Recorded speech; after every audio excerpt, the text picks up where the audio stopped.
I am going to be straight here. Most people completely misunderstand what surrender actually means.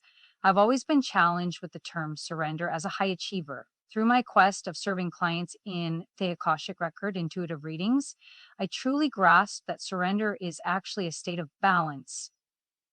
And surrender can change that perspective of your reality.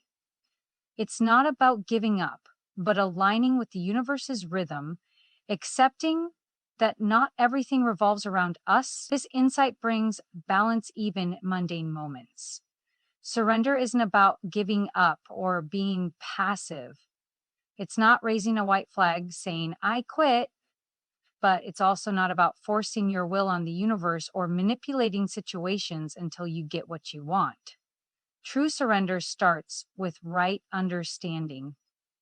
The world was here before you arrived and will continue after you leave. Right now, billions of other experiences are happening simultaneously across the universe that you're not witnessing. Countless stars, galaxies, animals, and people are all having their own experiences without your involvement. When you truly grasp this perspective, you realize something profound. You are not the doer, you're the experiencer. Things are happening by themselves with their own intelligence, their own flow. So when I talk about surrender, I'm talking about coming into harmony with this reality instead of fighting against it. It's about accepting that the universe has its own rhythm that doesn't revolve around your personal preferences. Did you know that your mind creates elaborate fantasies about how life should be and then punishes you when reality doesn't match up? I see this pattern everywhere. We decide exactly how we want something to unfold, a relationship, a career, even small interactions like how people should treat us. Then, when reality presents something different, we feel disappointed, anxious, or angry. It's like a child who decides precisely what presents they want for Christmas, down to the brand and color. When they open something different, even something wonderful, they can't enjoy it because it doesn't match their mental picture. Where did these expectations come from? They're based on your past experiences. Something made you feel good or bad before, so you decided that's how things should or shouldn't be forever after. But here's the problem. Those experiences were just arbitrary moments that happened to pass in front of you. The probability that reality will match your specific mental picture is incredibly small. There are billions of possible ways any moment could unfold, but you've decided only one way is acceptable. That's a recipe for suffering. What if the secret to happiness isn't positive thinking or negative thinking, but something entirely different? There are two common approaches to life that I see people stuck in. The first is trying to control everything, deciding what you want, and fighting, manipulating, and pushing until you get it. The second is giving up entirely, becoming apathetic and disengaged because it all seems too difficult. Well, there's a third way, what I call the middle path. It's not positive or negative, not forcing or giving up. It's finding balance and center. Think about taking a child to see the ocean for the first time. If they've made up a detailed story about what they'll see whales jumping and dolphins playing, they'll likely be disappointed. If they're completely disinterested, they'll miss the beauty entirely. But if they come with an open, curious mind, just excited to experience whatever appears, they'll find joy regardless of what actually happens. This middle path isn't about being passive, it's about being fully engaged, but without rigid expectations. It's about approaching each moment with what's called beginner's mind, open, receptive, and genuinely curious about what will unfold. Have you ever experienced a moment of pure joy that seemed to happen when you weren't trying to control anything?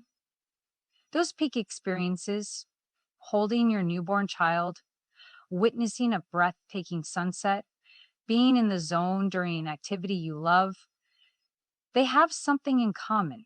Your mind stops.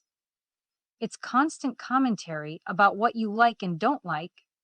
You're simply present, experiencing life. But here's what's fascinating. Most of us only experience these states when the external world happens to match. what we want. We set conditions. I'll be happy when, and since reality rarely matches our exact specifications, these moments of joy are rare.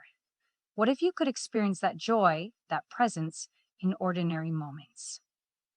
When brushing your teeth, when talking with a friend, when doing simple daily tasks, this is what surrender allows. When you stop filling your mind with ideas about how things should be, you create space to experience how things actually are. And it turns out, reality is pretty amazing when experienced directly. What if everything you're resisting right now was actually part of a perfect whole?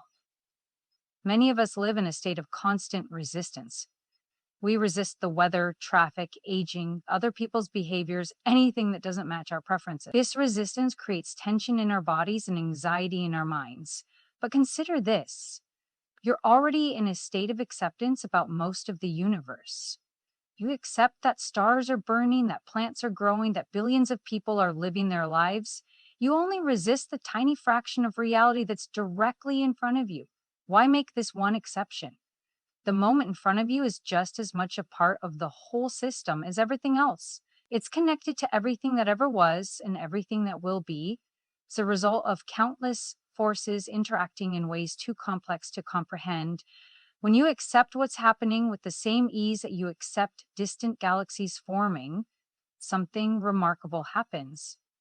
The tension dissolves, the anxiety fades. You stop seeing challenges as problems and start seeing them as invitations to grow, to respond creatively. This doesn't mean you can't take action to change things, but your action comes from a different place, not from resistance and fear, but from acceptance and wisdom. You work with reality instead of against it. Think about it. The world is constantly creating itself, from hydrogen atoms to complex life forms, from quantum fields to galaxies.